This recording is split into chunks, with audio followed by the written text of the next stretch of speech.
BJP परवर्ती सभापति हेबा पई कोन योग्यता है पारे ए प्रश्न आपण मानक मन रे आसुथिबो।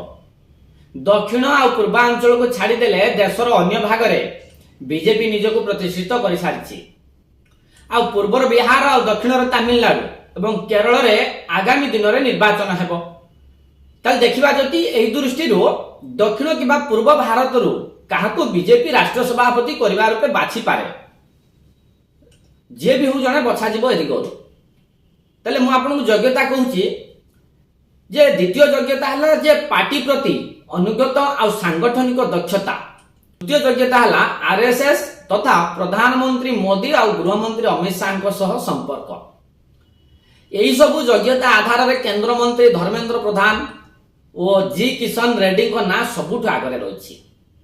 लगातार तृतीय थर पाई केंद्र मंत्री भावे दायित्व तुलाई सारिथिबा धर्मेंद्र प्रधान उभय प्रधानमंत्री और गृहमंत्री को अत्यंत विश्वस्त गणा जाउछि। तले एहा छड़ा प्रभारी भावे उत्तर प्रदेश एवं हरियाणा बीजेपी को बारंबार विजय करिवारे धर्मेंद्र को भूमिका को तुंग नेतृवृंद प्रशंसा करती।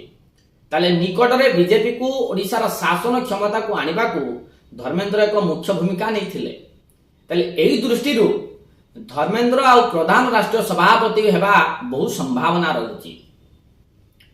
सेहिभଳି जी किशन रेड्डी युव मोर्चार सभापति पदवी ठारू आरंभ करी विधायक संसद आ केंद्र मंत्री भावे दायित्व तुलाइछंती। आ एबे मध्य तेलंगाना राज्य सभापति अछंती।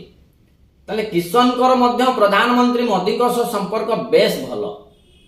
ताले तेलंगाना रे बीजेपी क्षमता को आसीबा को अभिलाषा दृष्टि किशन रेड्डी राष्ट्रीय सभापति हेबारे चांसेस रहउची। ताले अन्य पक्षरे उत्तर भारत तीन चेहरांक मध्य केंद्र मंत्री भूपेंद्र यादव मध्य जने भलो सांगठक। ताले प्रधानमंत्री आ गृहमंत्री को अत्यंत विश्वस्त। महाराष्ट्र महायुति शासन को बजाय रखिबारे राज्य प्रभारी भूपेंद्र उपयोगिता को समस्ते स्वीकार करती। ताले सेही भली केंद्र मंत्री मोहनलाल खट्टर हरियाणा दुई थर मुख्यमंत्री थिले। ताले प्रधानमंत्री मोदी को सह तांकर संपर्क खूब निबिड़।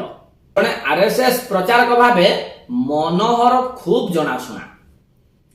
ताले अन्य पक्षरे मध्य प्रदेश रो बहुबार मुख्यमंत्री पद तुलाइथिबा तथा वर्तमान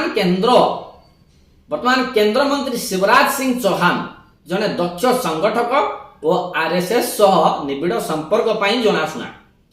ताले परवर्ती पदवी पाई शिवराज उत्तम विकल्प।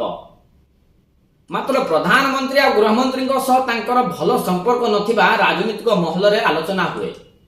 आ एही सब विकल्प मध्यरु बीजेपी काहारी को भी राष्ट्रीय सभापति करि पारे।